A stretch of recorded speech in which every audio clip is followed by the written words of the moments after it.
C'est un très bon photographe. Franchement, là, les couleurs, il met la beauté de la région en valeur. Là,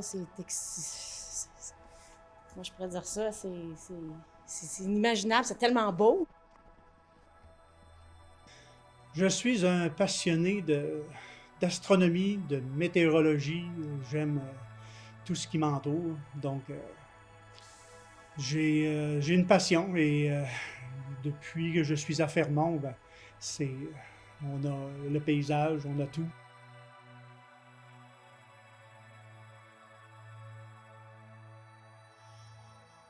Ma première photo, c'est en décembre 2013. Ma conjointe m'a fait un cadeau d'un mon premier numérique. Et c'est à partir de là que les nuits ont été plus courtes dans les mois suivants.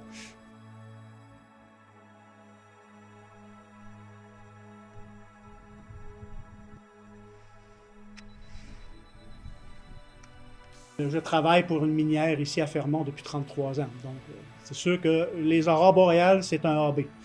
Je ne peux pas passer les nuits là, à travailler, je travaille de jour. La photographie, c'est un moment de relaxation aussi. C'est se faire le vide. S'il y a quelque chose à voir un jour, là, c'est des aurores quand, directement au-dessus de toi. Là, c'est comme un feu là, de couleurs. C'est rapide, ça prend tout le ciel. C'est merveilleux, merveilleux. It's gorgeous. It's dancing up in the sky every time I see it. C'est des marionnettes, comme disait ma mère. I was in Western Canada the first time I have seen them. I thought the sky was on fire. It was absolutely stunning. À Fermont, on en voit toute l'année. Parce que c'est pas comme dans l'Arctique qu'il y a le jour, il y a le jour permanent l'été. Ici, il y a toujours une nuit. La nuit est courte l'été, mais quand même, il y a des champs. Donc, aussitôt qu'il y a des aurores, que ce soit l'hiver ou l'été, on a toujours la possibilité d'en voir à toutes les nuits.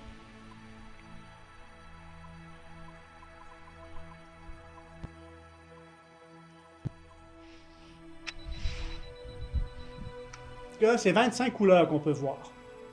J'en ai vu, c'est sûr que le vert, on le voit souvent, les différentes teintes de vert à cause de l'azote, l'oxygène, c'est les gaz là, qui est plus présent dans l'atmosphère. Après ça, le rouge, on peut aller au violet, au mauve, le jaune, le rose.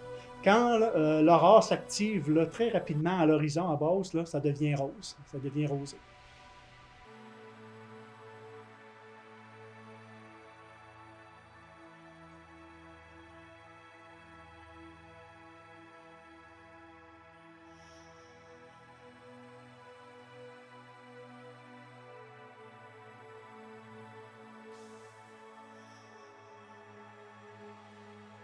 Du vert, surtout du vert,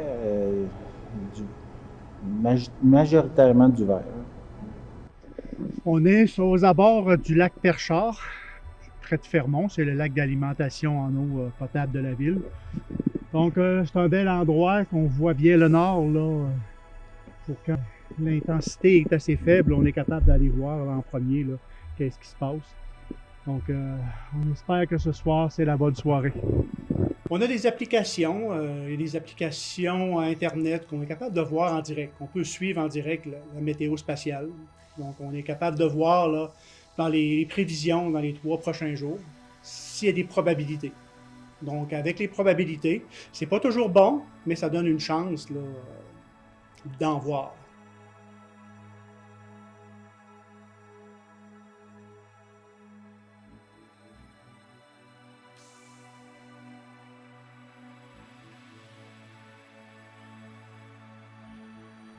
Je suis pas tellement patient. Oui, je suis patient. Je peux attendre souvent 2 heures, 3 heures, même à moins 40. Souvent, c'est vraiment mordu. C'est ça qu'au début là, de mon expérience en 2013, tu pouvais rester parce que c'était les premières que je voyais, que je photographiais. Mais c'est sûr que là, après tant d'années, là, souvent, là, quand t'en as vu pendant 1 heure, là, tu vas savoir que c'est toujours la même chose toute la nuit. Donc, je m'en vais, puis j'ai pris ce que j'avais à voir.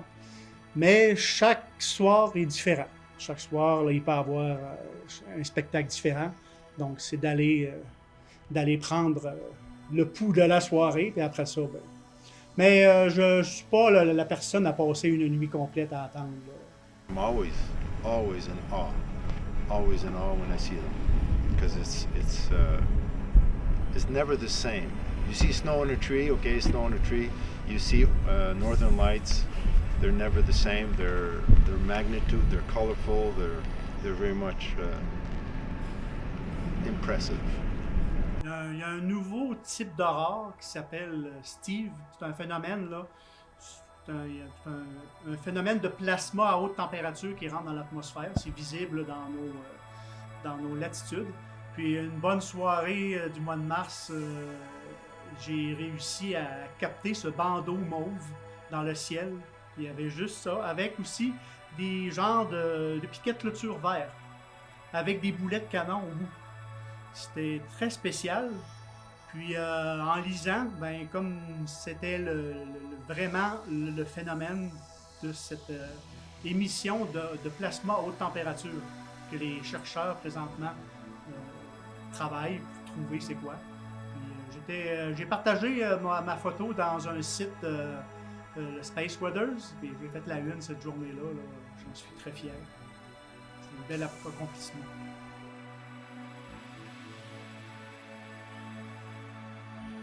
J'ai déjà gagné des concours photo locales. Ici, surtout, il y avait des défis, des courses de chiens, des défis Taiga. Tous les hivers, au mois de mars. Là. Les concours photo, j'avais participé, j'avais gagné des prix là aussi.